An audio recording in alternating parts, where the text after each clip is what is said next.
palavra não morrerá.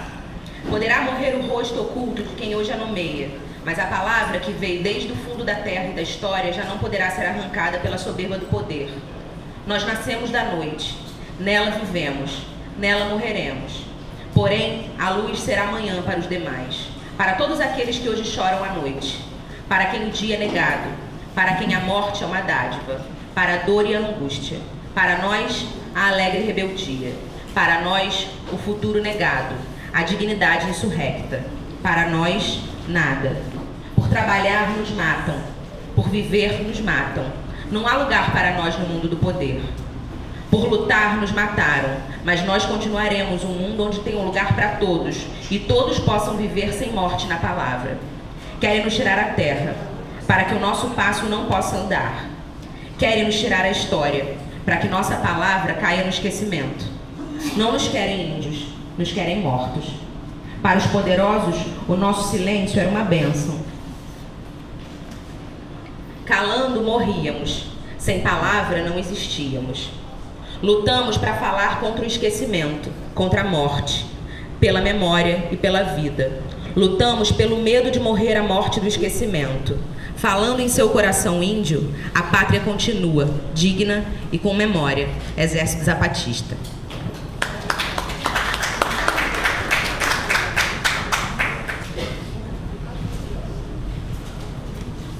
Bom dia companheiras, bom dia companheiros. E aí, dormiram bem? Descansaram? Hein?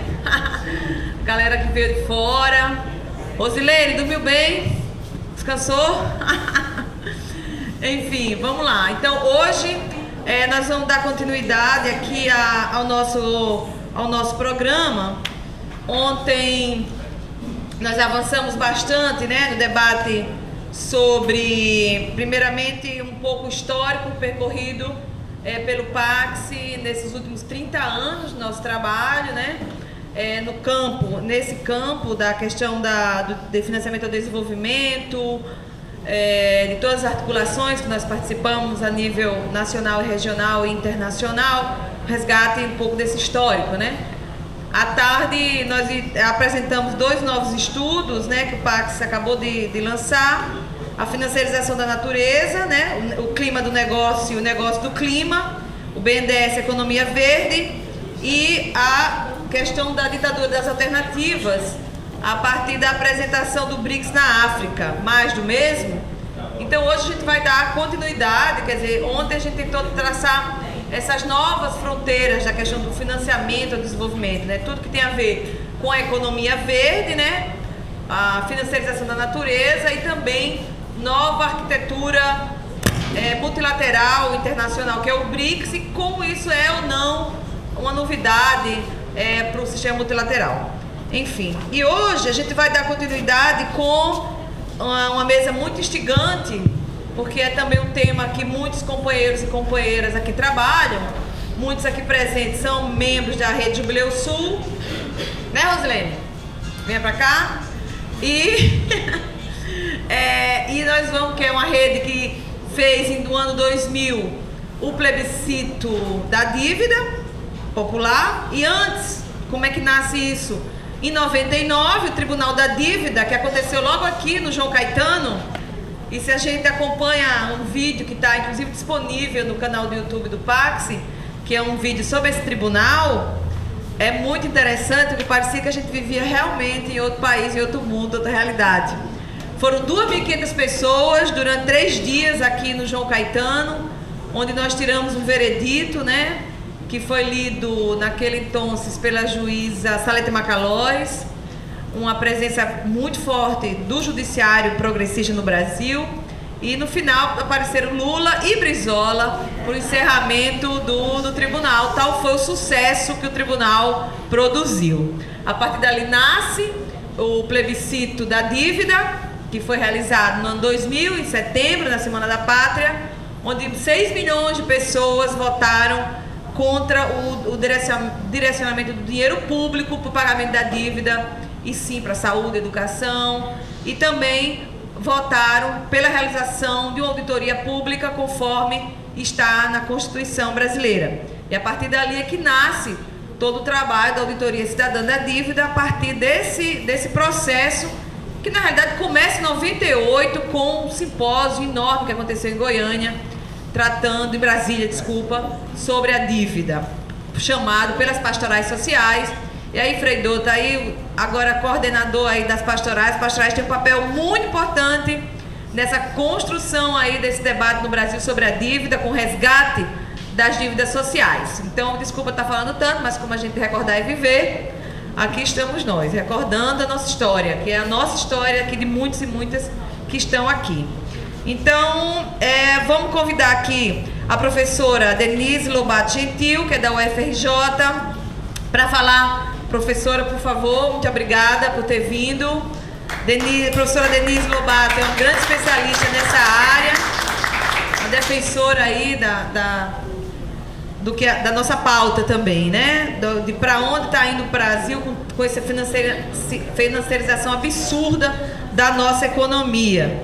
E também queremos chamar também nosso companheiro, o Francisco Carneiro de Filippo, mais conhecido como Chico de Brasília, que é nosso companheiro também do Jubileu Sul, economista também,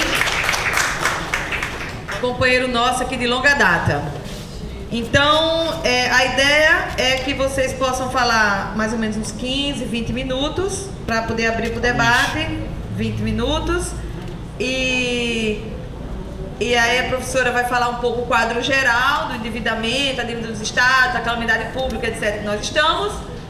E depois o Chico vai falar qual é sobre a agenda atual das IFES no Brasil. Elas estão realmente sumidas ou não? 25. Vamos lá, tem uma segunda mesa hoje, mas vamos com calma, vai dar tempo, tá, minha gente? Vamos tranquilamente, tá? Vamos com calma, que o mundo está apressado demais. Reino Unido saiu da União Europeia e vamos em frente. E fora dele. Bom dia, gente. Muito obrigada pelo convite. Eu me sinto muito feliz de estar aqui hoje de manhã conversando com vocês. Afinal de contas, eu sou de uma universidade que não leva as suas pesquisas para fora dos seus muros é inútil. Então, o que eu vou apresentar para vocês aqui é resultado das minhas aulas, dos meus artigos e daquilo que eu estudo dia e noite. Então, eu fui surpreendido agora com os 15 minutos, porque eu trouxe 55 slides. Então, me desculpe a desorganização com que eu vou falar aqui aos borbotões e vou mostrar só parcialmente o que eu havia pensado em trazer. Porque eu trouxe um tema aqui da dívida pública federal e da dívida dos estados. E essa questão se transformou na questão mais relevante do país hoje. Quer dizer, no final do governo, não posso nem falar final, né, mas no primeiro governo Dilma e nesses últimos meses do seu segundo governo, a questão fiscal se transformou no tema central da economia, como se ela fosse o nosso grande problema. E resolver o problema fiscal se transformou no mote para o crescimento econômico. Eu tenho uma posição completamente diferente dessas. Eu, em primeiro lugar, não acho que nós tenhamos uma crise fiscal, não acho que a dívida pública seja um problema, não nesse sentido de atrapalhar o crescimento econômico, né? No sentido da distribuição de renda, sim, ela é um grande problema, porque é a mais brutal transferência de renda, mais violentamente explícita transferência de renda ao sistema financeiro, aos bancos, aos fundos de investimento, aos fundos de pensão, aos proprietários estrangeiros de títulos públicos. É uma brutal transferência de renda, mas ela não tem nenhum efeito de impedimento do crescimento econômico. Então, a minha posição, eu sei que é polêmica, é uma posição, eu diria, alavancada sobre o tema, né? Mas o que eu trago hoje são, assim, dados econômicos que revelam que o nosso problema, obviamente, não é fiscal, né? Porque tem países com problemas fiscais muito maiores do que o nosso, que não têm taxas de juros semelhantes às nossas, que não sofrem as pressões sobre salários e cortes de gastos sociais que nós sofremos. Então, não há uma explicação direta entre números fiscais e resultado de crescimento econômico, né? Então, eu vou começar dizendo para vocês, vou atrapalhar completamente aqui esse início, mas eu vou tentar fazer uma reconstrução da dívida dos anos 90, embora de forma super rápida. E se eu falar rápido demais, alguém me faça um sinal, porque quando eu disparo, fica feio, né? Mas eu vou tentar. Nos anos 90, vocês sabem que com o Plano Real, nós tivemos um combate à inflação que se deu com base em juros muito elevados, né? A estratégia de combater a inflação com juros elevados implicou na atração de capital externo para o Brasil. E essa atração de capital externo foi bem pensado, foi bem construído. A atração tinha o objetivo de fazer com que o dólar se apreciasse, com que o dólar se valorizasse. E a valorização do dólar se transformou na âncora cambial do país. O Plano Real foi construído na concepção de âncora cambial, né? A estratégia de âncora cambial, ela cola os preços domésticos ao dólar, porque nós temos muitos produtos que nós consumimos que são importados, e muito do que a nossa indústria produz tem componentes, parte, peças que são importadas. Então, quando você valoriza o câmbio, você reduz o custo de produção em reais, não é? E com isso, o Plano Real estabilizou os preços ali nos anos 90, mas nos trouxe um gravíssimo problema de fragilidade no balanço de pagamentos e de fragilidade na dívida pública. Por quê? Porque grande parte da nossa dívida pública nos anos 90 era com empréstimos externos feitos juntos ao FMI. O governo Fernando Henrique Cardoso nos levou 3 vezes ao fundo, no duplo sentido do termo, né? Então, eu até fico chocada quando eu ouço os economistas dizerem que o Plano Real estabilizou a economia. O Plano Real desestabilizou a economia, ele estabilizou os preços, mas ele desestabiliza completamente a economia, tanto do ponto de vista externo quanto do ponto de vista interno. Foi uma tragédia o Plano Real. Ele apenas segurou a estabilidade dos preços, o que, claro, é uma coisa importante, mas não é tudo. Aliás, é a menor parte de tudo isso, porque a nossa fragilidade externa nos crucificou. E dos pregos dessa crucificação, eu diria, dos 3 pregos, pelo menos 2 é a dívida pública, é que, como nós estávamos endividados com os bancos externos e com o FMI, né, para poder provocar essa valorização necessária ao combate à inflação, todo choque cambial fazia com que a nossa dívida disparasse, porque era uma dívida em dólar. E a dívida interna, a dívida em reais, ela estava atrelada ao dólar, né? Eram títulos cambiais. Então, toda vez que o dólar disparava, a nossa dívida externa e interna dava um pulo. Então, nós tivemos ali, nos anos 90, um ataque especulativo morno em 94, mas um forte ataque especulativo em 99. Depois da rodada, né, começaram os ataques no continente asiático, depois o ataque foi para a Rússia, depois ele veio para a Argentina e para o Brasil. Então, o ataque especulativo significa uma desvalorização cambial muito grande e a nossa dívida pulou, né? Assim, em um mês ela aumentou em 30% em 99. Então, era assim, uma fragilidade externa enorme na nossa dívida pública. Eu estou contando essa história porque isso vai mudar a partir de 2013. E essa mudança, obviamente, não é trazida à tona como uma das coisas mais importantes que foram feitas nos anos 2000. Estou contando esse relato exatamente para chegar lá. Então, nós tínhamos uma dívida pública que crescia pelos choques cambiais e que crescia pela taxa de juros, porque cada vez que o câmbio se desvalorizava, o governo elevava demais a taxa de juros para atrair capital externo e tentar baixar o dólar.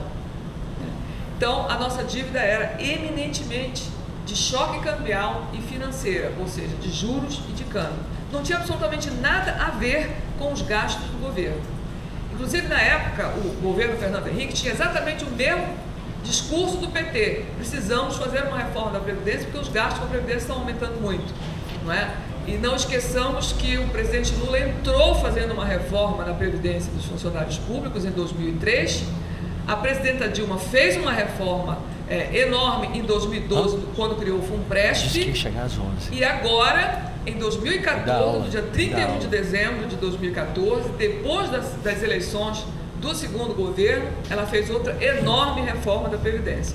E se não fosse o processo de impeachment, ela tinha acabado de fazer outra, né? Por quê? Porque os dois governos petistas de 2000 e dos anos 2000 foi capturado pelo mesmo discurso conservador da era Fernando Henrique, né? Então, os custos primários, principalmente os custos com a política social, são responsáveis pelo déficit público, são responsáveis pela dívida pública, mesmo discurso.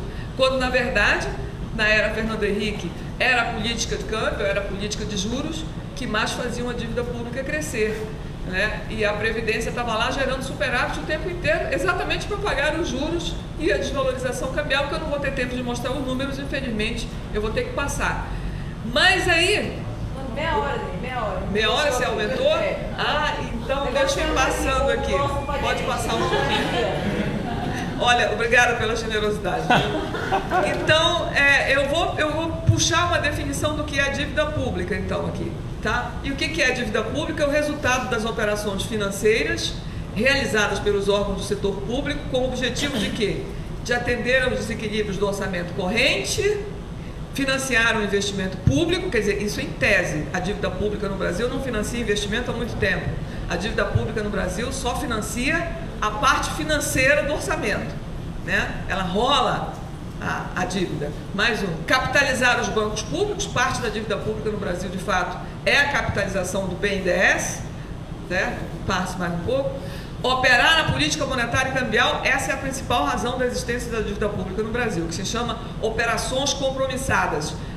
Vocês devem ter ouvido muitos economistas falar, vamos decifrar esse economês. Operações compromissadas são títulos da dívida pública que são lançados para nivelar a taxa de juros definida no Copom. Então, quando o Copom diz a taxa de juros vai passar de 11,25 para 12,25 ou 14,25, a dívida pública cresce imediatamente. Por quê? Porque para subir a taxa de juros para um patamar mais elevado, o Banco Central precisa vender títulos públicos no mercado, os bancos compram um papel, devolvem reais e aí você enxuga a base monetária. E ela já fez uma careta para mim, a economia começou a ficar ruim, né? Esse é o mecanismo de reduzir o crédito, reduzir a liquidez, para ser mais preciso, nas mãos dos bancos, e assim a escassez desses reais aumenta a taxa de juros, certo? Então, cada vez que o Copom se define pelo aumento da taxa de juros, a dívida pública sobe instantaneamente. No dia seguinte, abriu o leilão, a dívida sobe, porque o Banco Central vai vender papéis chamados operações compromissadas, certo? Então, é o aumento dos juros que causa o aumento da dívida. É exatamente o contrário do que os conservadores, burocratas no governo, de antes e de agora desse governo interino, divulgam. Que para baixar a dívida é preciso baixar os juros. É o oposto, né? É o oposto. Se o governo quiser baixar a dívida, ele tem que baixar os juros, porque toda vez que ele sobe os juros, a dívida cresce, por essas operações que eu acabei de falar. Se ele quiser baixar a dívida, ele tem que entrar resgatando os títulos públicos que tem no mercado, portanto, reduzindo a dívida pública, injetando liquidez na economia e fazendo os juros caírem. Isso os economistas conhecem desde a época que inventaram a roda, certo? Mas o discurso é exatamente o oposto do governo federal, que é um discurso de intimidação. Olha só, se não fizer o corte dos gastos sociais, nós não vamos conseguir diminuir a taxa de juros e, portanto, não vamos conseguir fazer o crescimento econômico. É exatamente o oposto, né? É um discurso tolo, é um discurso frívolo, é um discurso absurdo, porque não tem em manual de macroeconomia algum que recomende uma coisa dessas, mas é um discurso oficial. Se vocês não estiverem entendendo, por favor, me peçam que eu interrompa e eu explico por que tem que fazer, por que cada vez que a taxa de juros sobe, a dívida sobe, e por que cada vez que a taxa de juros cai, a dívida cai. Tá? Qualquer coisa me perguntem, que assim eu estou totalmente disponível para isso. Pode passar mais uma. Sofre o impacto das flutuações. Então, o que é que impacta a dívida? São as flutuações dos juros, para cima, obviamente, da taxa de câmbio, do PIB e do superávit primário, né? Quando o governo faz superávit primário, ele reduz a dívida pública, e quando o PIB sobe, ele também reduz a dívida pública. Por quê? Porque todos os indicadores do governo são, o numerador em cima é o passivo e embaixo o denominador é o PIB. Então é uma razão. Cada vez que o PIB sobe, a razão cai, óbvio. Então a melhor maneira de reduzir os indicadores de endividamento é aumentar o PIB. Você podia nem fazer nada com a dívida. Bastaria que você fizesse a economia crescer para reduzir os indicadores de endividamento, certo? Mas isso também não se diz na televisão, né? Olha só, se o governo fizer uma política de crescimento econômico, a gente não precisa nem se preocupar em fazer ajuste fiscal, porque a economia crescendo, os indicadores de endividamento todos caem, certo? Mas pode passar agora. Agora, eu não vou mais falar disso, né? O que é a dívida líquida do setor público? Por que os economistas gostam de trabalhar com o conceito de dívida líquida do setor público? Porque é a diferença entre o total dos passivos, que são as obrigações todas, menos os ativos financeiros do setor público não financeiro. Quer dizer, você pega o total dos passivos e diminui os ativos. Por que isso é importante? Não é? Porque o conceito de dívida líquida é que vai atestar se um país é solvente ou não é solvente. Certo? Porque ele vai encostar o passivo ao ativo. Né? Então, dívida líquida do setor público, a liquidez já significa que você está deduzindo alguma coisa. Então, você está deduzindo do passivo os ativos. Né? Agora, uma coisa interessante, vocês estão vendo que só os ativos financeiros do setor público não financeiro, ou seja, o ativo dos bancos públicos não entra. Porque como nós temos 3 enormes bancos públicos, que é a Caixa Econômica Federal, o Banco do Brasil e o BNDES, se entrassem os ativos, inclusive das empresas financeiras do governo, nós não teríamos dívida, né? Porque o BNDES é maior do que o Banco Mundial, em termos de patrimônio. Então, o que faz o FMI? Como ele sabe que alguns países têm bancos públicos, do cálculo da dívida líquida, ele tirou fora as instituições financeiras. O que é, para nós, uma grande sacanagem. Né? Porque se fosse fazer assim, nós não teríamos nem dívida, nós seríamos credores, porque nós teríamos mais ativos do que passivos. Mas tudo bem, né? Nós somos subordinados a uma conta feita, institucionalizada para o mundo inteiro, então o conceito é de dívida líquida do setor público nesse padrão. Bote mais um, por favor. Reúne a administração direta, as autarquias, fundações do governo federal, estados e municípios, sistema previdenciário. O Banco Central é o único que entra, para nossa infelicidade. O Banco Central entra no cálculo. O que significa que toda a política monetária feita pelo Banco Central aumenta a nossa dívida, certo? Por quê? Porque o Banco Central ele tem um título, que é a LFT, que é um título pós-fixado atrelado à Selic. Esse título é remunerado de acordo com as variações da Selic. E também tem os títulos que são remunerados pelo índice de preço, pelo INPC, pelo IPCA, né? E tem outros títulos que são remunerados, como o título da dívida agrária, né? Eles têm outra remuneração. Mas as LFTs, que são títulos pós-fixados, elas variam de acordo com a Selic, o que significa que toda vez que o Banco Central faz uma política monetária, ele afeta a dívida pública pelo lado fiscal. É uma coisa que só tem no Brasil, entendeu? Você sabe a jabuticaba? Então é assim, tem um título público que abrange 19, quase 20% da dívida pública, que toda vez que o Banco Central combate a inflação, ele enterra o país no endividamento. Porque existe as LFTs no meio. E os bancos adoram LFTs, porque eles é que manipulam a remuneração desse título, já que é Selic, né? Eles manipulam. Como é que é construída a Selic? A Selic é construída em cima da expectativa de inflação dos agentes econômicos do país. O Banco Central coleta a estimativa de inflação dos agentes financeiros, não dos agentes econômicos, mas dos agentes financeiros. Aí faz uma pesquisa chamada Focus, em que ele captura a opinião, que é semanal, dos bancos e das operadoras do mercado financeiro, das corretoras, de quanto é a expectativa de inflação. Aí elas respondem: a inflação vai subir.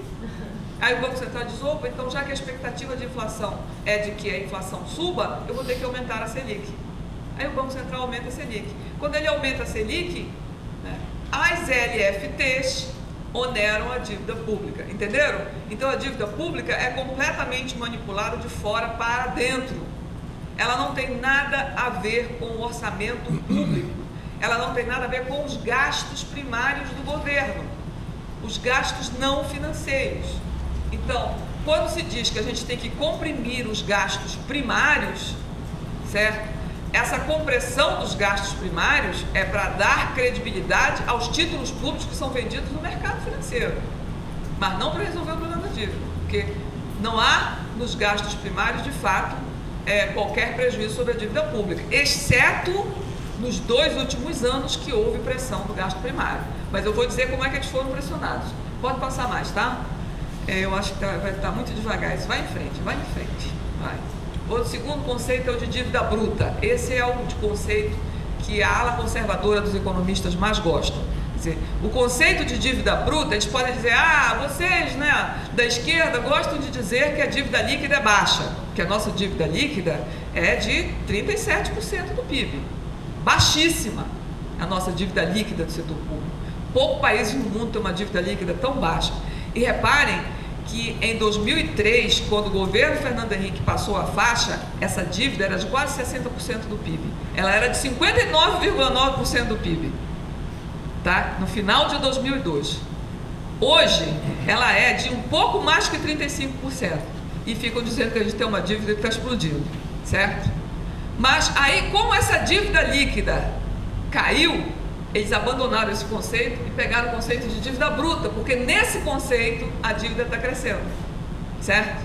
Nesse conceito de dívida bruta. Então, quando a dívida cai, eles trocam de conceito, certo? Para poder dizer que está explodindo a questão fiscal. O que é a dívida bruta? A dívida bruta é o total do passivo externo, simplesmente sim, é um conceito bruto. É igual como se você, um cidadão, tivesse, por exemplo, comprado um apartamento financiado por algum banco, que vai para pagar em 20 anos, ou então se você tivesse comprado um carro para financiar em 5 anos, se você tivesse comprado alguns eletrodomésticos de valor unitário muito alto, que vai ser pago também em 12, 24 parcelas. Então, se puxarem o seu saldo devedor, você está quebrado, certo? Se puxarem o seu passivo, que é o saldo devedor, você está quebrado. Mas você não está quebrado, porque você consegue pagar as prestações todo mês. Então, o saldo devedor, tanto de um indivíduo quanto do Estado, não fala nada sobre o endividamento, sobre a capacidade deste indivíduo ou deste Estado de pagar a sua dívida, porque não é um índice que meça a solvência do Estado. Ele apenas é um índice do saldo devedor. Não significa nada. Ele pode ser um saldo devedor de 5, 15 ou 20 anos. Ele não é um saldo devedor para se pagar no que vem. Então, por isso que é um indicador que não diz nada do ponto de vista financeiro. Mas, como esse indicador subiu, os economistas ortodoxos se agarram nele para explicar da trajetória explosiva da dívida pública, tá? Pode passar. Ela atingiu 66% do PIB no final de 2015, né? Então, quais são os fatores condicionantes da dívida? O resultado primário, que quando sobe a dívida cai. Os juros nominais, quando sobem a dívida cresce. O câmbio, que atinge a dívida interna, que está indexada ao câmbio. Uma parte da nossa dívida é com swap cambial. Uma parte da nossa dívida é swap cambial. Para vocês terem uma ideia, ano passado, 2015, o governo teve um prejuízo com as operações de swap cambial de 89,9 bilhões de reais, quase 90 bilhões de reais, o nosso prejuízo com as operações de swap cambial. Estou falando grego, swap cambial? Não. Todo mundo sabe o que é, não? Não. É assim que eu gosto. Eu estou falando, não entendi, não sei, é assim que é bom. Então, o que é o swap cambial? O swap cambial, tem a Júlia, vem ali, que é minha aluna lá no IE, uma excelente aluna, aliás. A Júlia sabe o que é swap cambial, né, Júlia? Então, o que é o swap cambial? É uma operação financeira no mercado de câmbio em que, ao invés de negociar o dólar, o governo negocia papéis, né? Então, ao invés dele usar as nossas reservas cambial para... De 15 minutos, eu vou conseguir. Ao invés de negociar o título, o dólar em si, ele negocia um papel. Como é que faz? Eu sou o Banco Central, você é um agente financeiro. Você tem uma empresa com passivos em dólar. Embora você opere no Brasil, você tomou empréstimo no exterior, então você tem dívida em dólar. Claro que você está apavorada. O câmbio está desvalorizando, sua dívida está crescendo. Então, o que você faz? Você busca um hedge, você busca uma proteção. Esse swap cambial é um hedge. Você compra de mim um papel e eu digo para você assim, se a desvalorização for maior do que os juros, eu pago para você a desvalorização mais o retorno líquido para você, tá? Mas se acontecer o contrário, certo? Se os juros forem superior à desvalorização, você me paga, né? Então, o que faz o Banco Central? Vende esse papel e como o dólar ano passado desvalorizou em 48%, o Banco Central pagou para você e para todo mundo.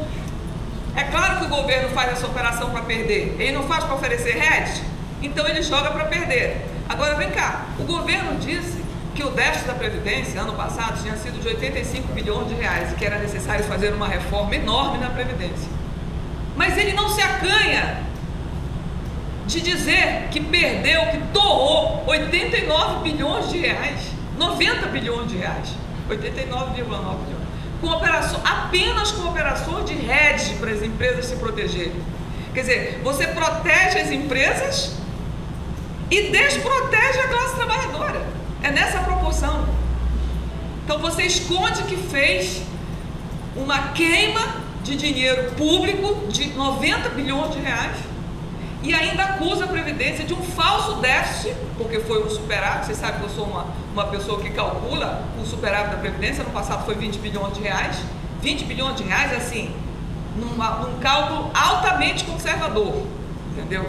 Eu não faço cômputo de uma série de receitas que deveriam ter entrado e não entraram, é caixa mesmo. 20 bilhões de reais de superávit. O governo propaga um falso déficit, né? E ainda diz que precisa fazer reforma na Previdência e não na política monetária, certo? Bom, mas isso aí é só uma palha para... Demissão e coisinha. Por que ninguém expôs ainda isso até hoje? Ué, porque nós somos umas bactérias, né? É isso que acontece com o movimento operário. Cadê a CUT? Cadê a CUT? Ah, pois é, não é? A maior central sindical não sabe disso? A central que está dentro do governo não sabe disso?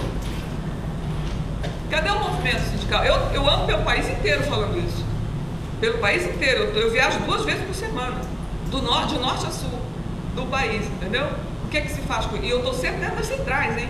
Eu brigo com eles assim. Eu falo assim, eu não sei como eles me chamam. Não sei, eu acho que é assim. Tem uma relação sadomasoquista entre mim e as centrais. Estão gravando essas coisas, oh meu Deus do céu. Bom, tá. Então, tem a dívida externa, né? Aí o que aconteceu? O que aconteceu em 2004? Aconteceu um fato na área da Fazenda Nacional, que foi uma das coisas mais importantes que aconteceram nesse país. O que aconteceu ali? Como nós começamos a exportar muita commodity, não é? O governo Lula tomou uma decisão importantíssima. Eles disseram assim: nós vamos resgatar toda a nossa dívida externa, inclusive a dívida com o FMI. Usamos as nossas reservas para resgatar a dívida externa e pagamos a dívida externa e nos transformamos em credores líquidos, quer dizer, nós passamos a ter mais ativos externos do que passivos externos. Hoje nós somos credores líquidos de dívida externa em 17%.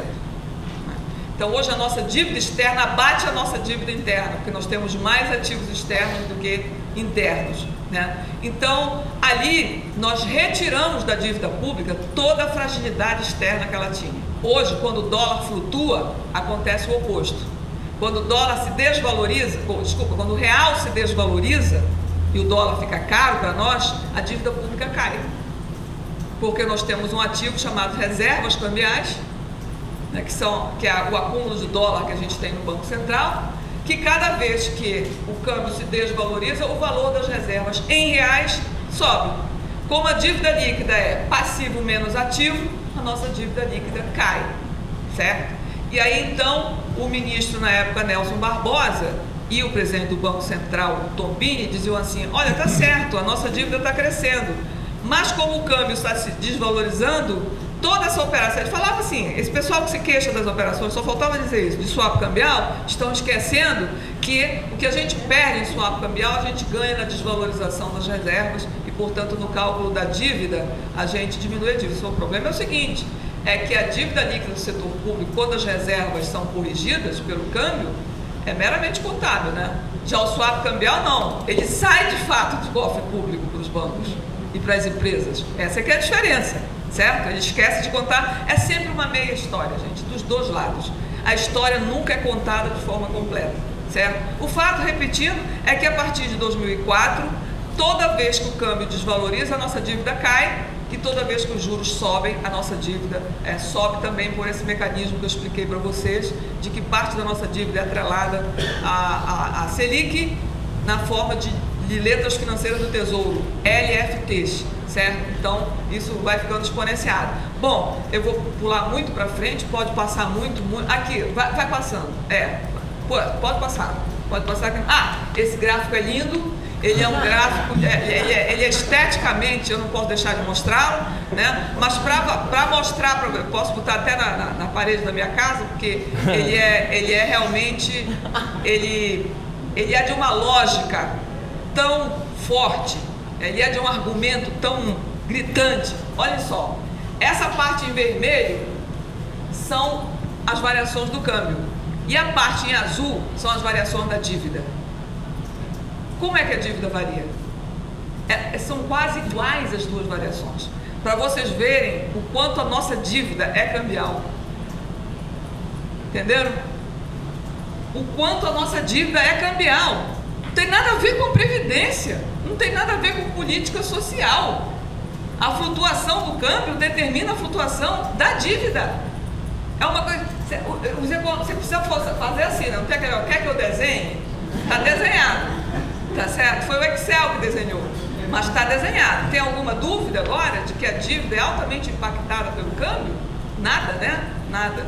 Então, passe mais um só. Aqui é a trajetória da dívida líquida do setor público. Reparem, como eu disse para vocês, no primeiro e segundo governo Lula, esse indicador só fez cair. Então ninguém falava em ajuste fiscal, né? O governo Lula fez uma reforma da Previdência em 2013 e não falou mais nada sobre isso, porque não tinha debate, a dívida estava caindo, certo? E caiu até 2013.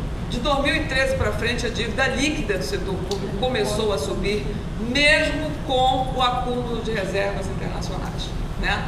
Quer dizer, aí tem problema. Qual foi o problema? Pode passar mais um, por favor. Qual é o problema que passa a acontecer? Aqui lá em cima, em valores reais, né? Nós temos hoje uma dívida líquida do setor público de 2 trilhões e 315 bilhões de reais. O que, falando assim, 2 trilhões parece coisa dos infernos, mas não tem nada a ver. Isso é apenas um percentual de 38,9% do PIB, uma das menores dívidas no mundo, tá certo? Existem países como os Estados Unidos que têm mais de 200% sobre o PIB, né? O Japão tem mais de 120% do PIB dele em dívida. Então, quer dizer, esse número por si mesmo, a Alemanha, por exemplo, tem mais de 80% do PIB em dívida, certo? Então, isso é de fato um número pequeno diante das circunstâncias internacionais, mas a gente gosta aqui de dizer, como passou de 34,5 de 2011 para 38,9 em 2016, nós temos então ali um problema pela trajetória. Pode mudar mais um, tá?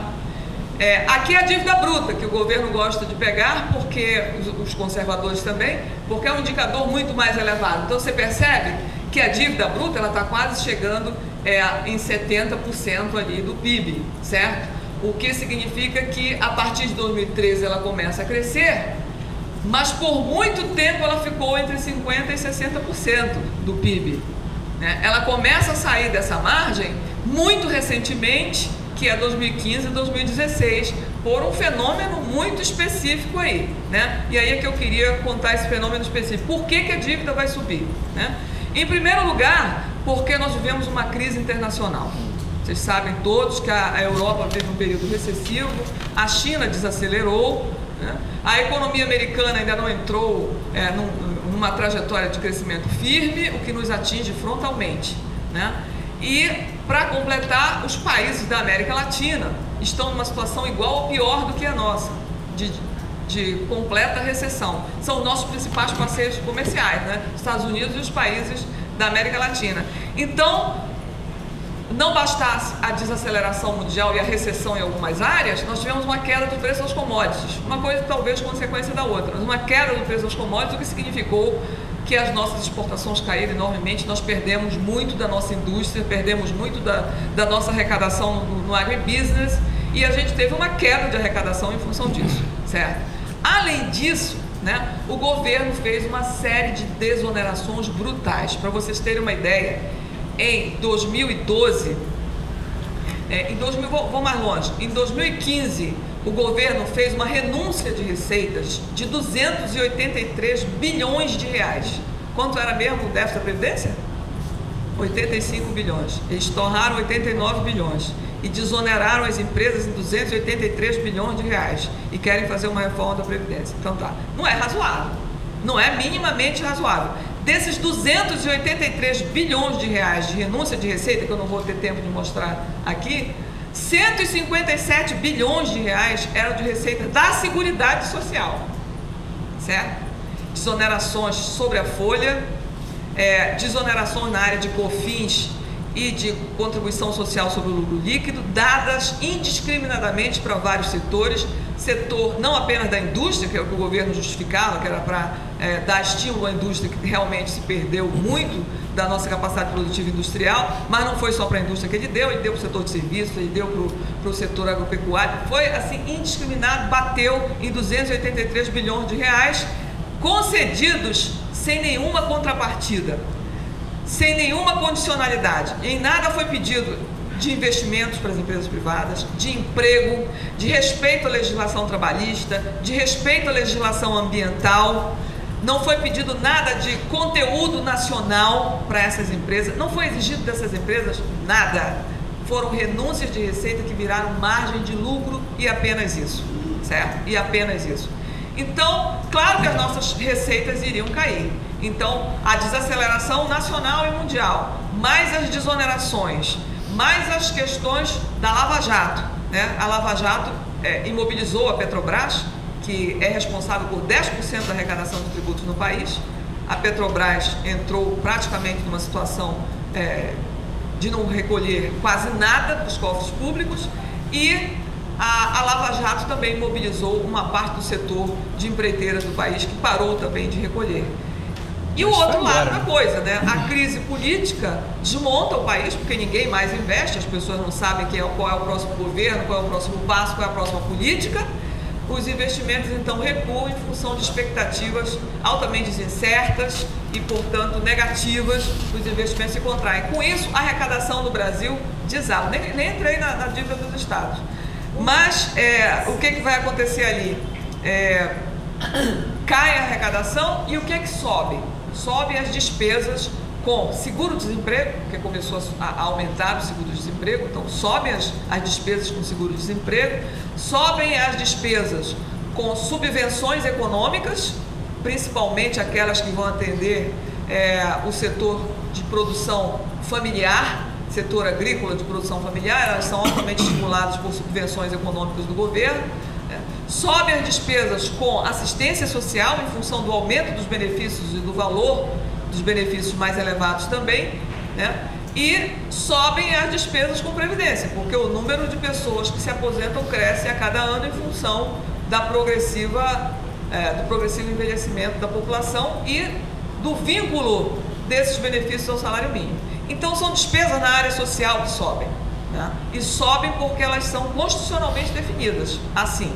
Então, receitas sobem apenas 2% e despesas crescem 6% durante o ano de 2015. Isso provoca um déficit que foi fruto da recessão econômica e de políticas macroeconômicas completamente incompetentes, certo?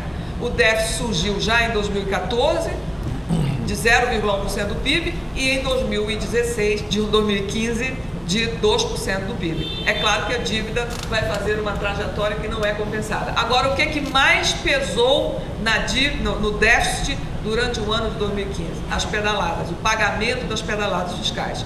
O governo pagou 72,4 bilhões de reais daquilo que ficou conhecido como pedaladas, certo? E foi pagamentos que se destinaram ao BNDES, que se destinaram à Caixa Econômica Federal e ao Banco do Brasil, de dívidas de vários anos anteriores, certo? E dívidas do ano de 2015. E ele foi pressionado pelo TCU a fazer esses pagamentos que acabaram resultando no impeachment, certo? Agora, o detalhe importantíssimo, eu não quero parar minha fala antes de dizer isso. Da onde o governo tirou esse dinheiro para pagar as pedaladas? De onde o governo subitamente teve 72 bilhões para cobrir esse passivo, que a gente chama recomposição de passivo? Da conta única do Tesouro Nacional. Existia no final de 2015, na conta única, vocês sabem o que é a conta única do Tesouro Nacional? Você nem perguntou o que é a conta única do Tesouro Nacional. Estava perguntando para ele lá. Viu? Ela não perguntou para mim. Conta única do Tesouro Nacional é aquela espécie de conta corrente do Tesouro. É onde se depositam todas as receitas do governo e que fica no Banco Central. Chama-se conta única do Tesouro, é única porque é a noção de tesouraria, né? Tesouraria única. Toda a receita que é arrecadada no país se destina a essa conta e de lá o Tesouro mobiliza o pagamento das despesas. Pois bem, no final de 2015 tinha quase R$1 trilhão na conta única do Tesouro Nacional, fruto do acúmulo de resultados primários de exercícios anteriores. O governo apenas foi lá, retirou 70 bilhões, 70 e alguma coisa de bilhões, pagou as pedaladas, sofreu impeachment por não ter pago antes isso, né? E emitiu 1,5 bilhão de papéis em dívida para cobrir o resto da dívida. Eu pergunto para vocês, valeu a pena sofrer o impeachment por causa disso? Se o dinheiro estava lá na conta única? Valeu a pena sofrer um impeachment pelo conservadorismo da política macroeconômica que não queria expandir a base monetária na suposição que ia gerar inflação? Hein, Júlia? O que é que você acha disso? O que é que você acha disso um governo ter quase R$1 trilhão de recursos e não repassar aos bancos públicos para pagar FGTS, né? Para pagar subsídios da Minha Casa Minha Vida? Isso é que é uma vergonha. Não é o governo ser impeachmentado porque pagou os bancos em atraso. É o governo não ter pago os bancos para despesas absolutamente essenciais desses bancos públicos e sofrer um impeachment por conservadorismo. Isso é que é uma vergonha. Tá certo? Porque o dinheiro estava lá na conta única. Como está? Hoje tem quase 900 bilhões de reais na conta única. E as pessoas não sabem disso. Outro dia foi um funcionário do Tesouro Nacional dar uma palestra na UFRJ, eu peguei o mapa do Banco Central, cheguei com ele e falei, vem cá, por que vocês estão sentados em cima desse dinheiro? Quase R$1 trilhão de reais, de reais. Por que vocês estão sentados em cima disso? O que isso significa? Por quê? Aí ele ficou completamente sem graça, uma parte decente, uma pessoa boa, né? Aí ele, professor, a gente não sabe direito por causa... Não, meu filho, pelo amor de Deus, claro que você sabe. Quem não sabe sou eu. Quem não sabe é o cidadão brasileiro que faz quase R$1 trilhão na conta do Tesouro, né? Olha, eu não estou te perguntando em público, aqui, privado, me conta o que é isso, agora eu estou contando em público. Aí, claro, isso é de interesse público, eu tenho que falar, certo? Aí ele falou, olha, o que se diz por lá é que isso serve de colchão para a dívida pública. Isso serve de colchão. O que é o colchão? É a segurança para os proprietários, a garantia de que a qualquer momento, acabou meu tempo, de que a qualquer momento os proprietários de títulos públicos podem sacar, se for estrangeiro, saca reais, compra dólar e sai do país. Se for um banco público ou privado, saca em reais e aumenta o seu caixa. Então, eu falei, vem cá, isso é um colchão? Isso é um king size, né, meu filho? Não dá para ser um colchonetezinho? Não dá para inverter essa posição, não? Se isso faz, não dá, porque eu gosto de sofrer, né? Todo fim de ano eu vou ver enquanto sobrou de caixa quando acabou o ano. Então, no dia 3 de janeiro eu entro no Banco Central para saber em quanto ficou o caixa do Tesouro no final do ano. E aí eu encontro 500 bilhões de reais flutuando lá na conta única. Aí vai aumentando, 600 bilhões de reais, 700 bilhões de reais, 800. E quando eu dizia isso lá no estudo de economia, as pessoas falavam assim, a Denise ficou louca. Onde que tem todo esse dinheiro? Nós temos uma crise fiscal. Como que tem esse dinheiro todo? Como tem? Então vou perguntar para o Banco Central, o dinheiro não é meu, é deles? Não, deles não, o dinheiro é nosso. Né? O que é o dinheiro que está na conta única? É o acúmulo de superávites de ano para ano e o resultado da venda de papéis no mercado que resultam no recolhimento de liquidez não gasta. Entenderam? Então o governo constrói a dívida para não gastar o dinheiro, para ficar parado. Né? Então, quando veio as pedaladas, aí eu finalmente reconheceram que existe a conta única com esse dinheiro, porque o governo foi lá e explicou, olha, nós tiramos 72 bilhões de reais da conta única. É uma falta de absurdo. Entenderam? Aí veio a explicação, olha, nós pagamos a pedalada com 72 bilhões de reais, funciona a conta única. Então, acabou, eu vou concluir, infelizmente não entrei na parte dos estados, quero mais uma outra coisa, eu acho que no debate eu posso falar disso. Mas, para concluir, eu digo o seguinte para vocês. Nós não temos um problema fiscal, porque quem abre mão de 283 bilhões de reais de receita, quem tem quase 900 bilhões de reais na conta única, certo? Quem é capaz de torrar 90 bilhões de reais só com papel de swap cambial não pode ter um problema fiscal, não é? Não pode. E quem tem um superávit na Previdência de 20 bilhões de reais também não tem nenhum problema com a política social. O nosso problema, obviamente, não é fiscal. Nós temos um problema político. Nós temos que tratar esse problema como um problema político. Só quero dizer uma coisa para vocês. Aqueles 283 bilhões de reais de renúncia de receita do governo equivalem a tudo que o governo gastou em saúde, educação, transporte, ciência e tecnologia e assistência social.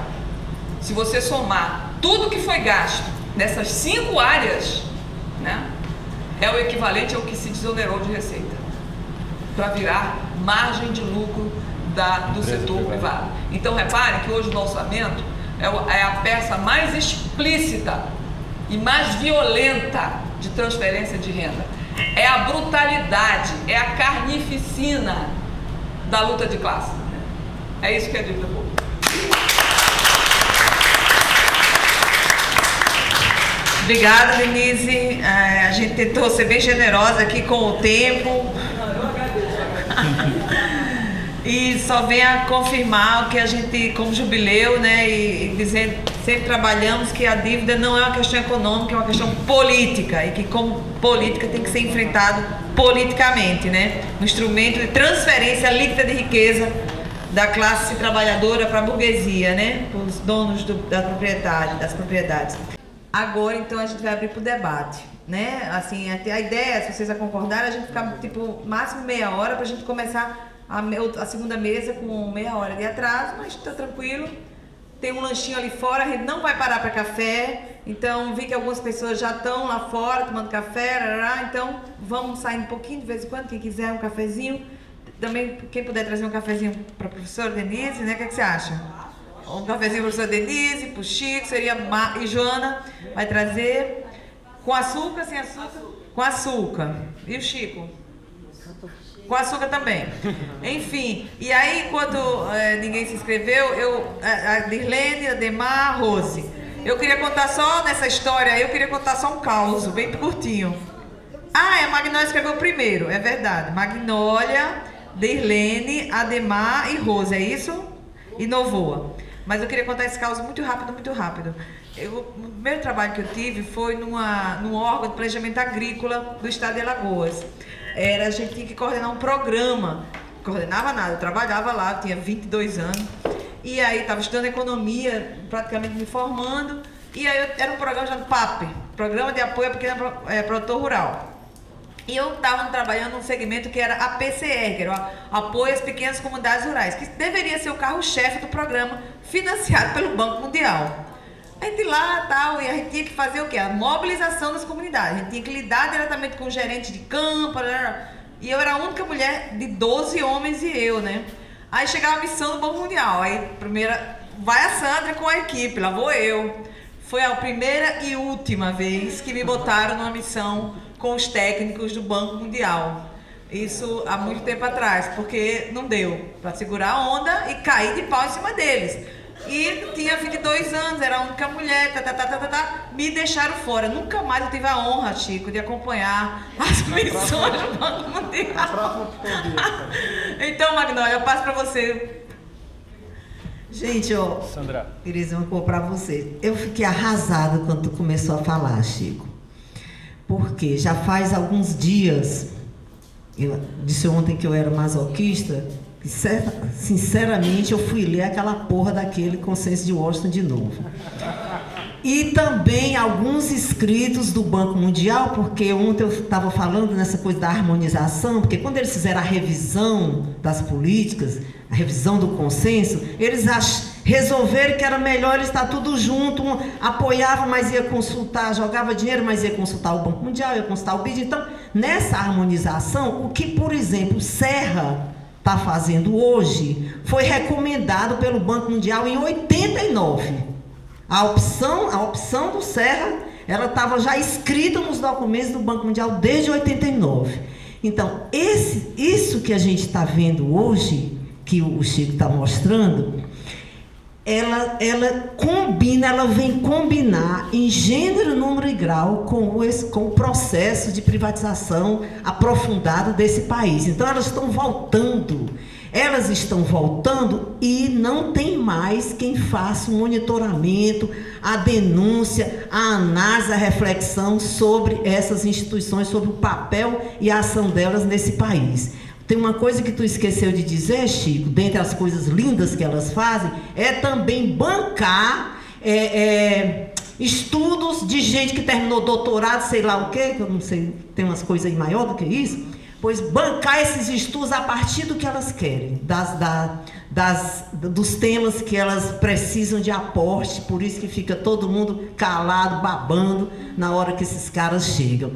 A gente tinha uma instituição aqui, nesse país, que era a Rede Brasil, que nasceu com essa missão. A gente enfrentava os caras, a gente barrou muita coisa que eles faziam, a gente barrou muitas... nos projetos que eles financiavam, que eles não pagavam indenização, a gente provocou esses caras, eles tiveram que fazer isso, eles obrigavam o governo a pagar, mas porque a gente estava lá, no pé deles, cobrando e definindo outro tipo de intervenção para esses caras, já que eles estavam aqui. Hoje a gente não faz mais isso. Não me perguntem por que a Rede Brasil acabou. Ela acabou, mas ela pode voltar. E eu acho que ela é fundamental nesse momento.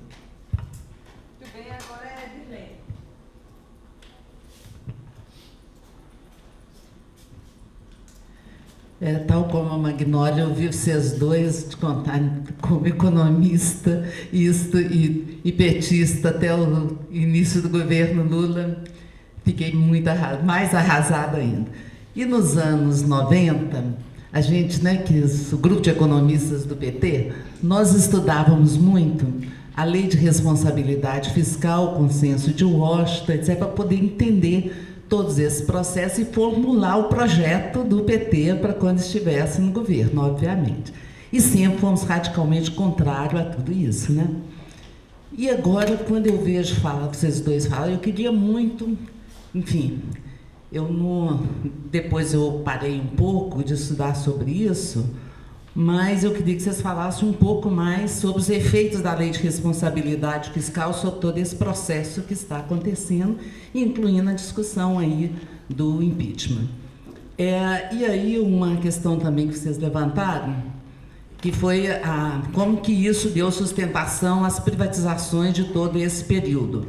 E aí eu, como da universidade, uma das privatizações mais fantásticas aí desse período do governo petistas foi a Funpresp e os hospitais das clínicas, que é algo assim, no nosso caso lá, nós lutamos muito contra isso e acabamos sendo derrotados, e passa como um trator. Eu acho que essas são as discussões que a gente tinha que fazer, aquilo que eu levantava ontem, se a gente não entender, não formos às raízes, de fato, do que aconteceu nesse período, você não consegue formular um projeto para frente. Eu acho que agora nós temos que olhar para frente, quer dizer, o que nós estamos querendo, o que a gente está propondo, porque acho que se entender o que nós propunhamos, o que foi feito, dá condições para você poder jogar um pouco para frente. E eu queria, então, entender um pouco melhor esse processo da lei de responsabilidade fiscal que todos vocês dois falaram e o que foi que aconteceu utilizando esse argumento. Bom, tem Ademar, Rose, Novoa, Gabriel e Júlia inscritos. Mais alguém? Porque a gente fecharia, então, as inscrições na fala do Ademar.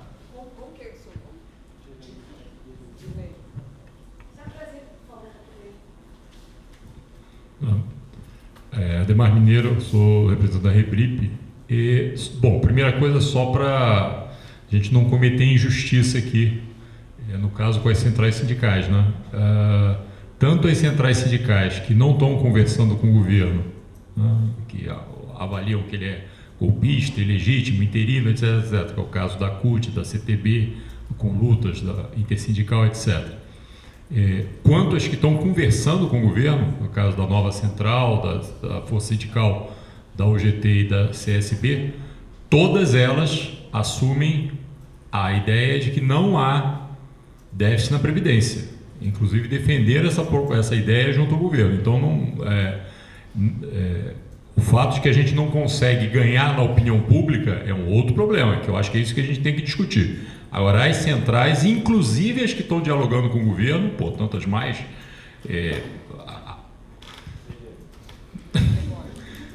o adjetivo que se quiser usar, as mais mansas, digamos assim, assumem a ideia de que não há déficit da Previdência e apresentaram essa ideia ao governo e, na verdade, pelo que eu soube do relato, o próprio ministro do Trabalho assumiu essa ideia. O governo, o Meirelles, teve que fazer um malabarismo, embutir o futuro da FUNPRESP e o que o governo vai ter que aportar no futuro para apresentar um número de déficit lá em 2050. Então, eu acho que a gente tem que fazer essa retificação, porque senão parece que as centrais assumem a ideia que existe o déficit, o que não é verdade. Nem as que estão... Não, tudo bem, só estou esclarecendo, porque senão parece para quem está ouvindo. Agora, o que eu acho que a gente tem que fazer um grande debate é como é que a gente, na verdade, faz essa disputa na opinião pública, né? Porque essa é a grande questão, né? A visão passada pelos grandes meios de comunicação sobre esses temas é absolutamente aplastante. Tem alguns temas, como dívida, como a questão do déficit público, etc., que não tem conversa na opinião pública. Não se abre espaço, há pelo menos 20 anos que não se abre espaço para qualquer visão alternativa, né? Então, eu acho que o que a gente deveria, digamos, pensar seriamente é como é que a gente faz esse debate junto à opinião pública, porque esse é um tema fundamental.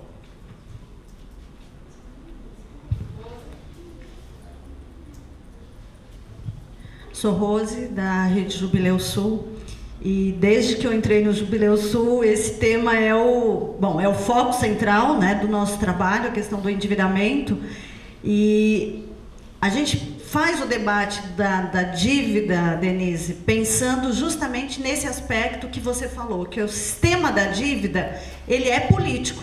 Tudo que envolve a gestão, enfim, é opção política dos governos, né? Tem questões técnicas e tudo mais, mas é quebrar um pouco a partir disso, porque é um sistema defendido foi antes, agora por esses governos, pelo golpista, enfim, então é uma opção política manter essa formatação. Então, dentro da rede, a gente sempre trabalha a partir desse aspecto, né?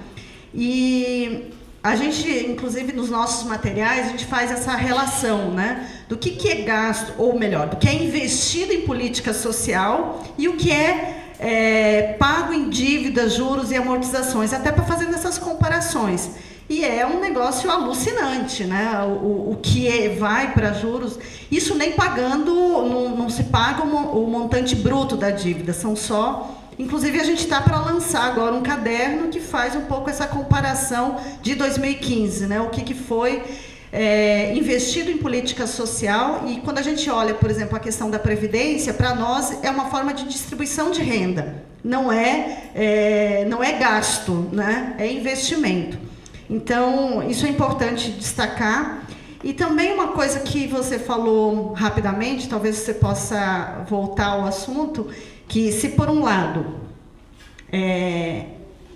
a dívida não é um problema grave, porque ela compromete só 38% do PIB, acho que foi isso que você falou, por outro lado ela gera uma carnificina. Como trabalhar isso, enfim, né? Eu queria que se você puder trabalhar esse conceito, e não é contraditório isso, né?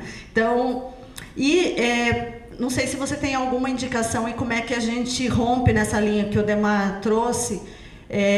Parece que a dívida ela é falada todo dia, é um assunto, mas ela não é assunto, seja no governo e seja para nós, na sociedade, para os movimentos sociais, né? A gente vem num desafio aí há anos, tentando colocar esse tema, esse debate dentro das organizações, dos movimentos, e quando a gente fala, a impressão que dá nós somos os dinossauros, nós estamos falando de alguma coisa completamente fora da realidade. Então, essa é a sensação que a gente tem a todo tempo. E, para finalizar com o Chico, eu queria só trazer o caso do BID em São José dos Campos, que a gente acompanha junto com o Cosme, várias pessoas aqui, o Gabriel, outros tantos têm acompanhado, e o BID tem chamado o movimento de favelas de São José dos Campos para ajudar a pensar as boas práticas, né? Depois de remover não sei quantas famílias, pessoas lá, promover uma situação terrível na cidade, né, de remoção e tudo mais, fica chamando o movimento, não, mas precisamos de vocês para pensar as boas práticas, né? Que boas práticas são essas, né? Eu acho que você ilustrou um pouco, e eu queria chamar a atenção aqui para a gente refletir nessa questão das IFES e do Banco Mundial, o que a Camila trouxe ontem em relação a esse novo flanco que o Banco Mundial está pensando. Mudanças climáticas é a nossa causa, é a nova causa para o Banco Mundial. O que isso significa, né? É mais investimento, ou melhor, por um lado, é dívida, dívida social, financeira, ecológica, e o que eles estão pensando por trás disso. Acho que a gente precisa se ater um pouquinho nesse debate também. Isso, obrigada. As inscrições já fecharam, né? E agora é o louvor. Bom, questão para o Chico, acho que para a Denise também, combinados, questão da democracia possível nesse contexto. Quando sempre se pleiteia a reforma política, eu sempre levantava, retrucava a necessidade de que se incorporasse no escopo da plataforma da reforma política o processo decisório econômico, que fica totalmente blindado, e mais ainda a partir de 94, né?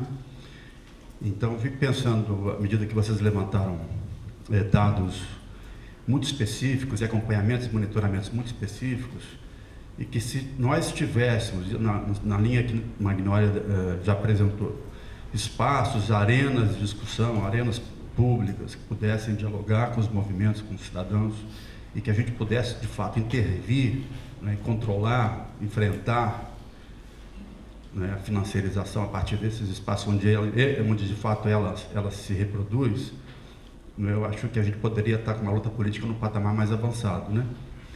E aí, reforçando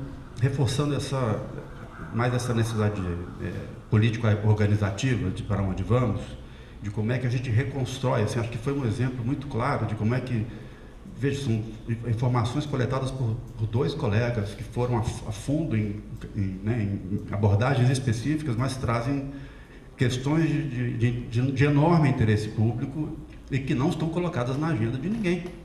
Então, assim, como é que daqui nós não podemos sair sem apontar, né, para esse horizonte, esse novo horizonte organizativo, para tentar enquadrar esses processos de acompanhamento dentro de uma convergência de forças, que a gente possa pensar em como é que a gente dá respostas organizativas a essas necessidades. Eu acho que não dá para reverter essa cegueira construída há 20 anos, desde o Plano Real, se a gente não fizer essa desconstrução ponto a ponto, onde ela dói a partir dos números, a partir dos eventos, pedagogicamente é no momento em que aquele roubo, aquele crime descaradamente é cometido, mas que ninguém fala, ninguém abre, ninguém denuncia, por isso que vai se naturalizando dia após dia. Então, esse processo de desnaturalização dessa dominação financeira precisa ser feito da mesma forma como ele veio se entronizando nos últimos 20 anos, né?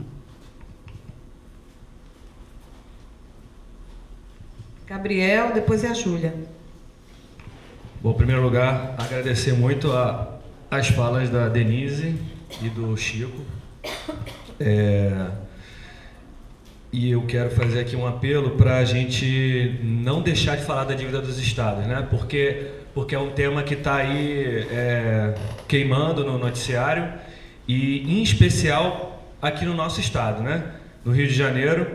E aí eu gostei muito quando o Chico falou, deu essa noção de que a crise foi uma crise planejada, de certa forma, né? Se eu entendi bem o que você falou, Chico. Porque lá em 97 ela já estava meio que sendo pensada, né? Como uma maneira de forçar uma privatização no médio e longo prazo, né? Um horizonte aí de 15, 20 anos. E não é outra coisa que está acontecendo, né? Ontem mesmo o RJTV dedicou uma parte grande a uma análise do sucateamento da SEDAI e da necessidade de privatização da SEDAI. Então isso é clássico, né? A saída é a privatização do ponto de vista dos pensadores da economia liberal. Mas tem um detalhe. Se você tem razão por um lado, eu dizer que a armadilha estava justamente em definição dos termos de uma dinâmica em que o indexador das dívidas estaduais crescia num ritmo maior do que do aumento das receitas. Se isso vale para boa parte dos estados da nossa federação, aqui no Rio de Janeiro nós tínhamos o royalties do petróleo aí que justamente nesse período aumentou barbaramente, né? A arrecadação do estado e dos municípios produtores aumentou muito. Nós tínhamos aqui uma espécie de Emirados Árabes aqui no Norte Fluminense e, no entanto, isso não impediu o Rio... Vamos entender. Mas isso não impediu que o estado do Rio de Janeiro quebrasse, talvez... Eu não sei se eu estou certo no que eu vou falar, mas de todas as crises de dívidas estaduais, a do Rio seja mais junto com o Rio Grande do Sul, talvez... São Paulo. Pois bem, precisamos entender. Mas aí tem essa reivindicação da calamidade pública da semana passada e esse novo acerto com a União que injetou 3 bilhões de reais na economia, nas contas do Estado, às vésperas das Olimpíadas, e o governador interino, tão interino quanto o presidente, já falou que isso não vai ser usado para pagar o funcionalismo público. Os servidores do Estado estão todos aí sem receber, né? Ontem teve manifestação de professores da UERJ e está dramática a situação dos aposentados, inclusive. E aí o dinheiro da União vai ser usado para pagar a segurança dos Jogos Olímpicos e a conclusão das obras do metrô. Então acho que a gente precisa entender um pouco melhor os desdobramentos políticos disso daí. E aí, para encerrar mesmo, falar que sim, é difícil fazer debate sobre dívida pública. O Pax tem se dedicado a isso há 30 anos e talvez a gente já vem experimentando nos últimos anos essa dificuldade ainda de forma mais dramática. Mas nós já fizemos mais de um plebiscito popular sobre dívida pública, né? Isso estamos falando de 10, 13 anos atrás. E aí, justamente, quando o governo Lula habilmente, né, declara que somos agora credores externos líquidos, né? Ou seja, nós emprestamos dinheiro para fora, isso não sei, teve mais efeito simbólico, político do que nas contas, talvez, né? Mas amarrou o debate. Passou a ser impossível, porque a opinião pública declara esse tema como um tema encerrado, não tem mais problema para debater. Vocês estão aí dando murro em ponta de faca. Então, assim, precisamos também entender a maneira como politicamente temos que sair dessa sinuca. Júlia? Então, na verdade, eu ia fazer uma pergunta muito similar à do Gabriel, sobre essa questão de pensar o estado do Rio de Janeiro, pensar o Chico, né, na época da Copa, atuando junto também, a Denise, que trouxe essa questão da dívida, pensar, né, porque tem essas construções também, né, desses mega eventos, desses mega projetos, também fazem parte de uma construção de um consciente coletivo, assim, né, e agora a gente vê essa disputa e essa priorização aqui no Rio muito nítida, né? Então, como a gente consegue fazer o nosso discurso, consegue transformar isso.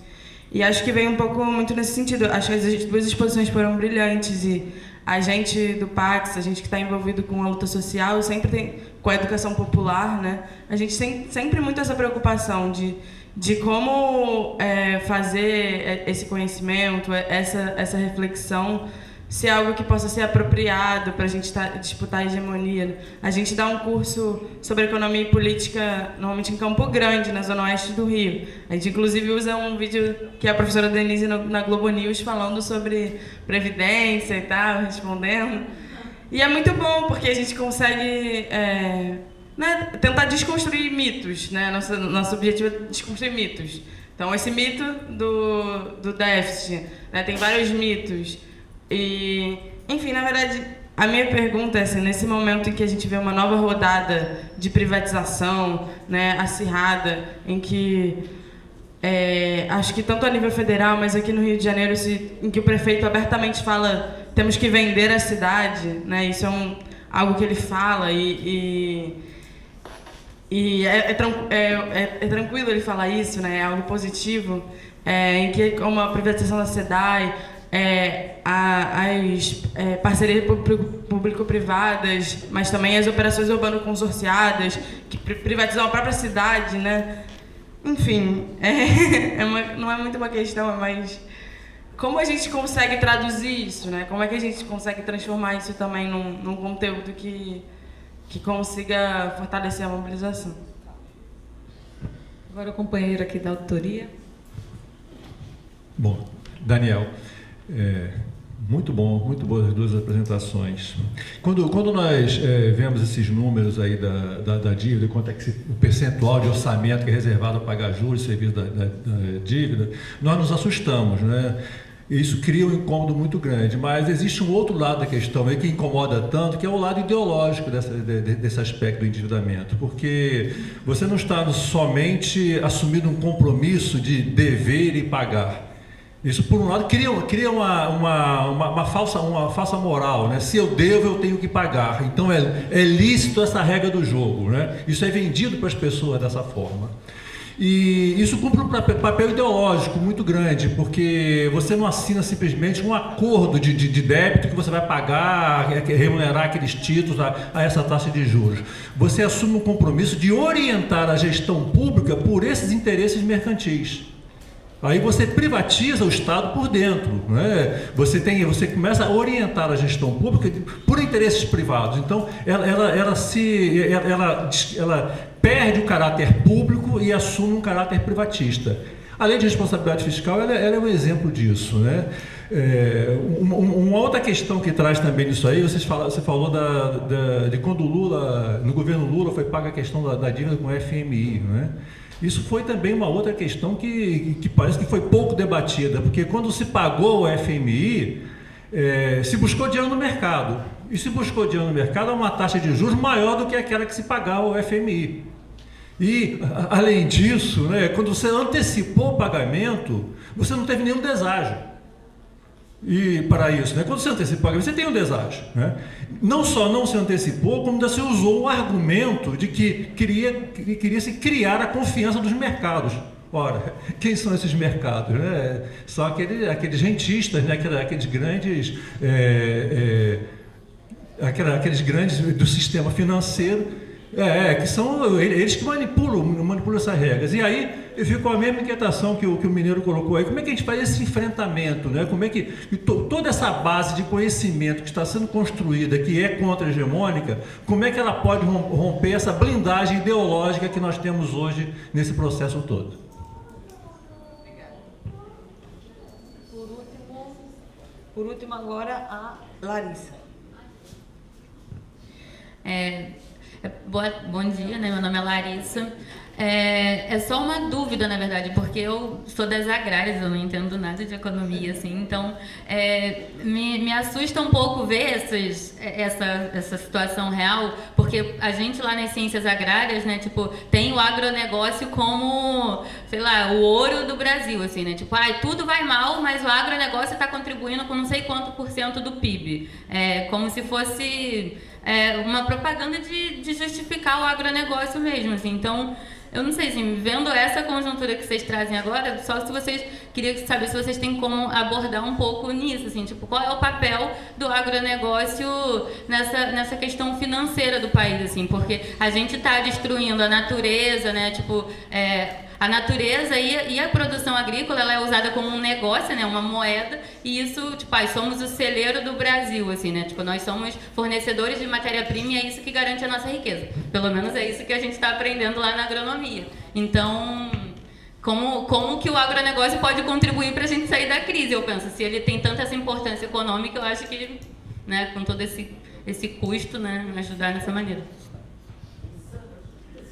Obrigada. Não vai dar tempo de responder as perguntas já, porque a gente já está atrasado 35 minutos. Não, é só o seguinte, para a Denise, você acha que tem limites legais para poder usar a conta única? Porque você estava falando, já tem alguns limites legais para isso? Tem, sim. Muito obrigada. Então, agora vocês dois, sim, tipo jogo rápido, né? Eu só queria pedir para o Gabriel voltar um pouquinho aqui na minha exposição, no slide que está escrito assim, dívida dos estados. Eu quero muito responder tudo tão importante, mas eu vou começar de trás para frente, se vocês me permitem, sobre, por exemplo, a dívida dos estados e o negócio do estado do Rio de Janeiro. Tá? Eu trouxe slides das minhas aulas no mestrado e no doutorado da UFRJ. Então, é um monte de informação que eu lamento muito não repassar para vocês. Mas eu vou deixar, tá? Não é a mesma coisa, já está até no site, pronto, já está no site. Então, olha só, até chegar em dívida do Estado, vai baixando aí devagarzinho. Eu quero mostrar para vocês o tamanho da governo Dilma. Não mostrei tudo isso, gente, é uma pena, uma pena. Vai passando. Aqui, passou já, passou. Mais em cima um pouquinho. Mais para cima, tá? É um quadro grandão. Não, pera, deixa eu me abrir.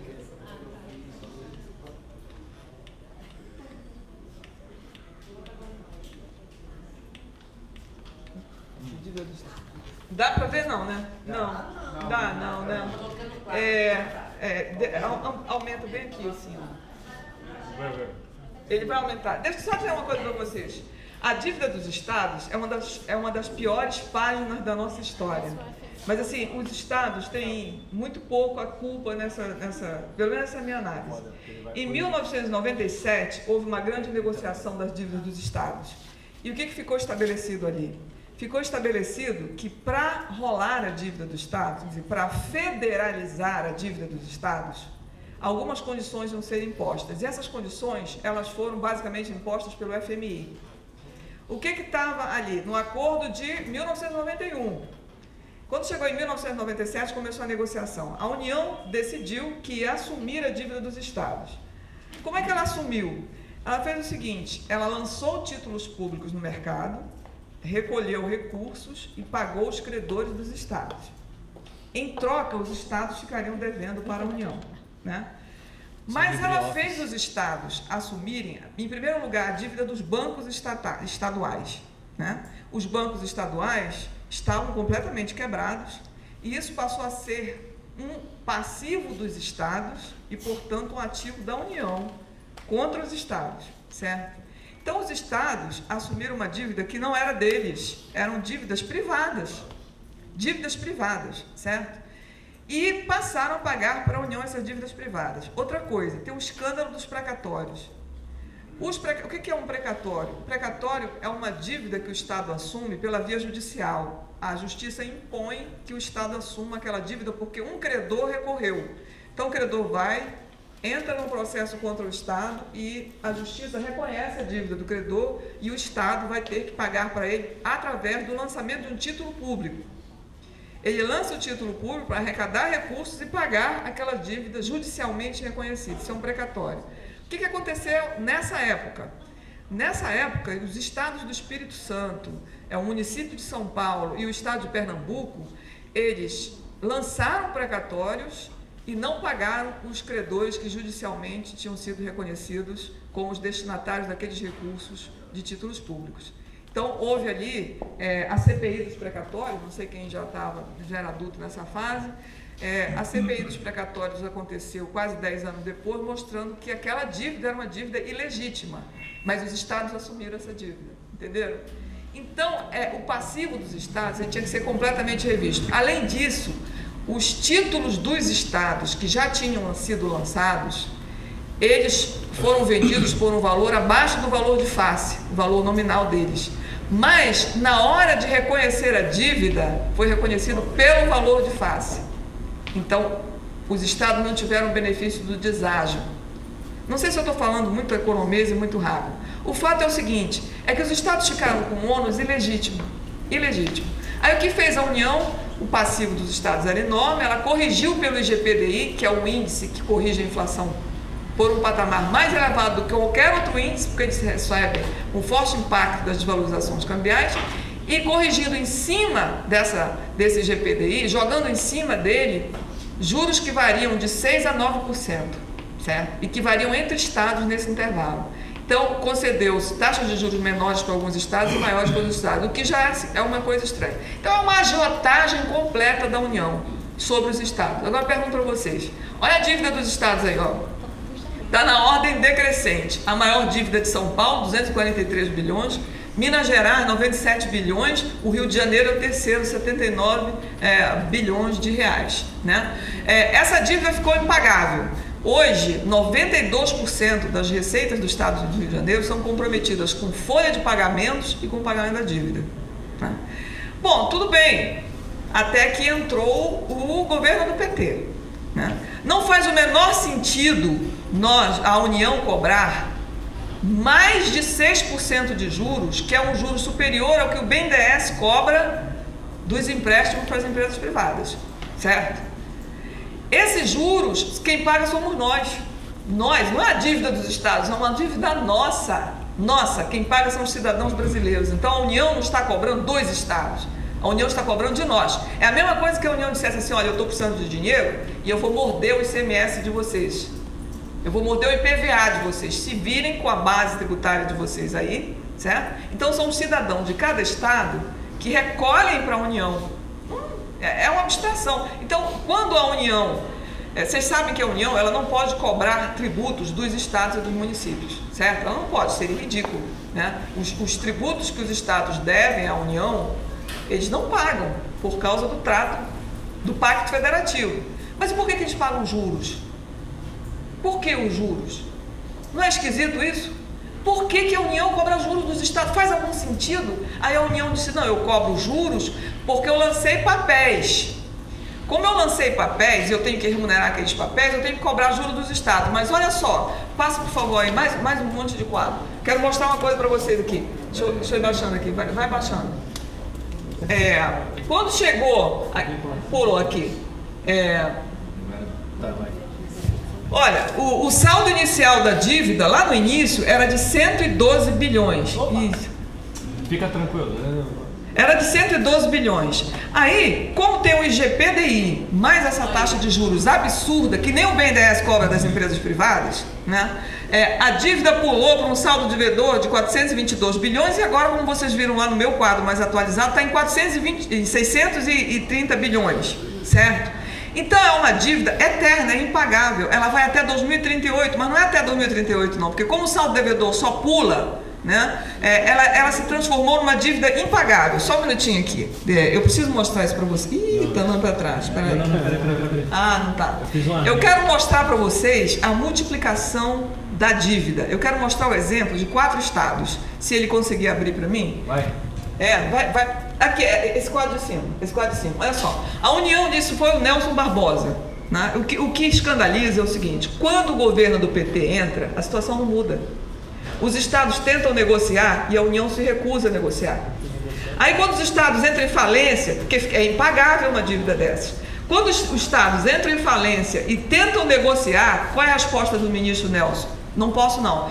Ele fez uma renegociação que aumentava o saldo devedor.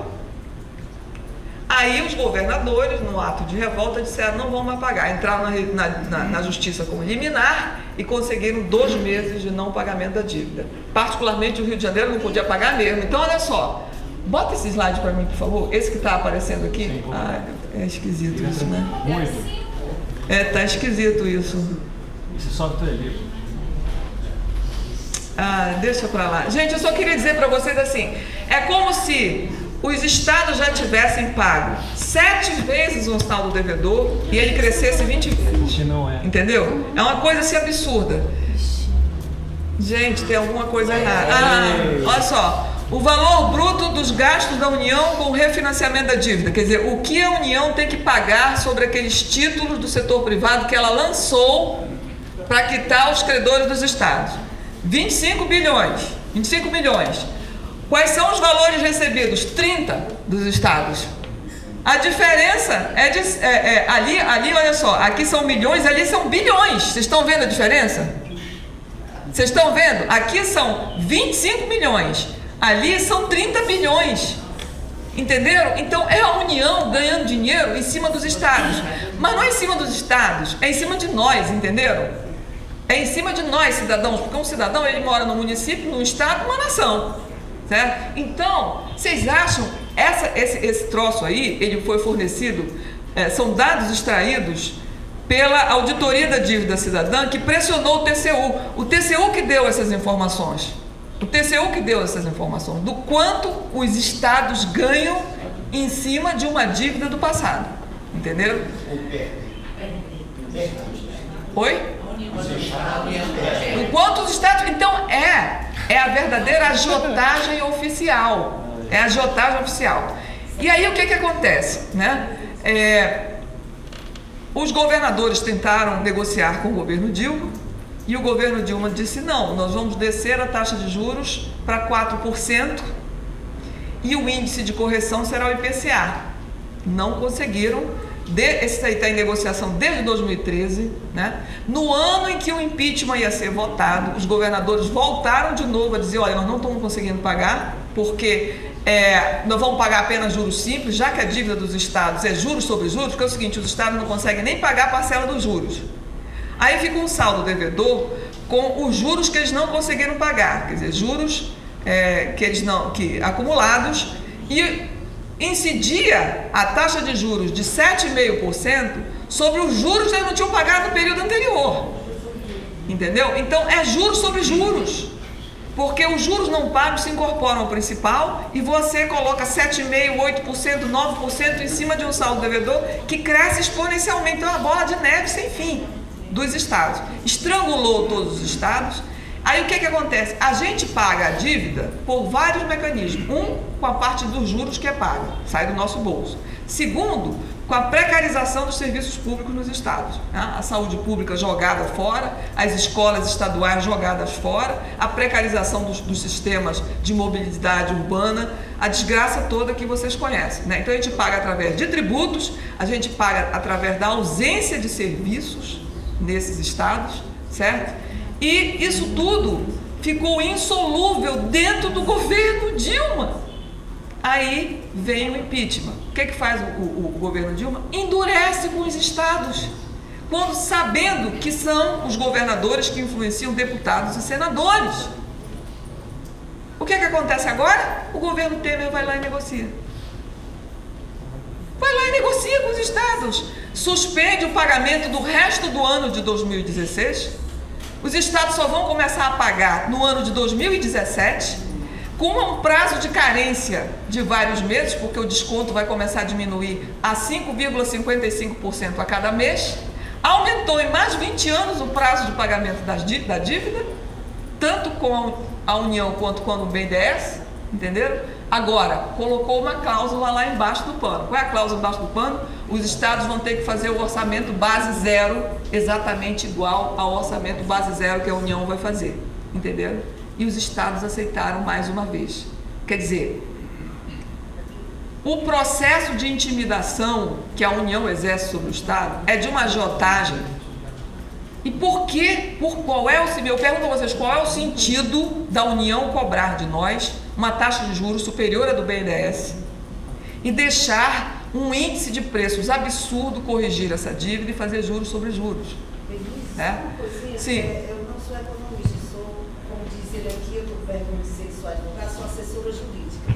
Então, eu queria saber o que é esse orçamento base zero. Isso, então deixa eu explicar o orçamento base zero. O orçamento base zero significa que nada mais será vinculado. Então, por exemplo, como é hoje o gasto com educação?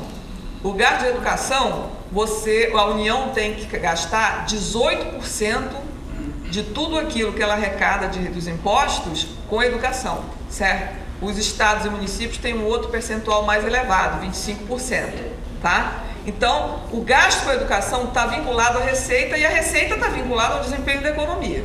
Então, se o país cresce, a gente gasta mais com a educação, certo? Se o país evolui, a gente gasta menos. Mas assim, tem uma vinculação com a receita. O orçamento base zero significa que o gasto com a educação será o mesmo do ano passado, mais a inflação. Se a economia crescer, não vai acontecer nada com o gasto com a União. Ele vai gastar a mesma coisa daqui para frente por 20 anos. Que é a desvinculação da receita da União nem precisa fazer mais. Não, acabou, né? Nem precisa fazer mais, porque agora você desvinculou tudo. Liberou não, contraiu geral, né? Contraiu geral, liberou quando estava vinculada à receita, agora contraiu geral, né? Do lado, tem que acabar? Infelizmente.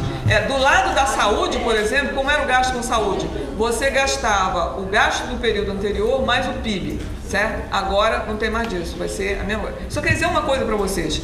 O processo de privatização não é uma coisa que mudou. Eu não posso deixar de sair daqui. Eu tenho um artigo só sobre a privatização dos anos 2000 e nesses anos 2011 e 2015. O processo de privatização entre 2011 e 2015 avançou de uma forma brutal. E onde é que avançou? Primeiro, nessas parcerias públicos-privadas, certo? Que o famoso PIO da Dilma, né, que começou em 2012, privatizou 5 aeroportos, que vocês conhecem, Congonhas, todos aqueles aeroportos todos, Brasília, aqui, o Rio de Janeiro, Galeão, etc. E estava para serem privatizados mais 6 aeroportos, que foram interrompidos por causa do impeachment. Depois ela privatizou mais de 5 mil quilômetros de rodovias e ia privatizar mais 7 mil quilômetros de rodovias. Em 2015, foi por causa do processo político assustado, certo? A privatização no setor de saúde é um escândalo. Ela vai desde a desoneração, tem todos esses números, desde as desonerações que são feitas no setor de saúde, que alcançaram em 2015 mais de 25 bilhões de renúncia de receita no setor de saúde, que deveriam estar ingressando nos gastos com o SUS, 25 bilhões anuais deixam de ingressar no SUS. E o SUS sucateado, certo? Por que isso é um processo de privatização? Porque quando você sucateia o SUS, você empurra as pessoas para os planos de saúde privados, né? Então você empurra elas para lá. Quem é que vende os planos de saúde privados? Os bancos, certo? A mesma coisa você faz com a Previdência. Você empurra as pessoas, ao fazer um discurso de que a Previdência está quebrada, empurra as pessoas para o plano de Previdência complementar, onde? Nos bancos, certo? Nunca houve um processo tão acelerado de financiarização e de privatização nesse país. Como grande parte das empresas públicas já tinham sido privatizadas na era Fernando Henrique, o que é que foi privatizado nos últimos 15 anos? Os serviços públicos. A terceirização é a outra face da privatização no setor de saúde, né? Os hospitais, os HUs, viraram privatização e todos os funcionários dos serviços, das atividades fins e das atividades meios estão sendo terceirizados. Isso tudo é privatização, entenderam? Então, quer dizer, o processo de financiarização que está acontecendo e que agora atingiu, e que atingiu de forma galopante a dívida dos estados, é algo absolutamente escandaloso. Eu quero só me referir a uma coisa que foi assim super importante que disseram. A questão do gasto com juros, tá? Em 2015, a União gastou 501 bilhões de reais com juros. A gente sabe pelas pesquisas que a gente faz que os 501 bilhões de reais, que equivalem a 8,5% do PIB, beneficiaram cerca de 70 mil famílias. Entre 70 mil e 100 mil famílias, menos de 100 mil famílias. Então, 501 bilhões atenderam a menos de 100 mil famílias. O que se gastou na área de previdência social, com acidentes no trabalho, com a saúde, auxílio saúde, auxílio acidente, seguro-desemprego, pensões e aposentadorias, foi algo próximo de 420 bilhões de reais. E que atenderam a 28,5 milhões de pessoas, diretamente. Indiretamente, 90 milhões de pessoas foram atingidas de forma positiva por esse gasto social. Então, comparem 501 bilhões com menos de 100 mil pessoas e comparem 420 bilhões com 90 milhões de pessoas. Então, eu pergunto para vocês, nós temos que comprimir o gasto primário ou nós temos que fazer uma brutal revolução na nossa política macroeconômica, que esta é a tal carnificina a que eu me refiro, certo? É essa a diferença. Desculpa, tanta demora, deixa eu falar. Minha gente, eu quero agradecer muito, eu queria uma salva de palmas aqui para os dois, a professora, o Chico. E a gente quer também já anunciar que no Jubileu a gente vai estar fazendo algum curso de mais tempo, mais discussão. A gente já queria convidar de antemão a professora Denise para nos assessorar também nesse curso, né, Rose?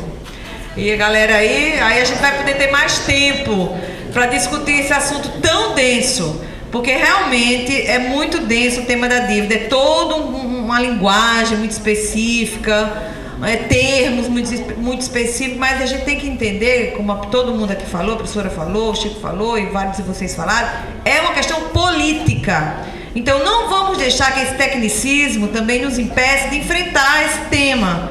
E como a gente sempre diz, economia é coisa séria demais para estar na mão dos economistas. Então vamos nos apropriar desse negócio.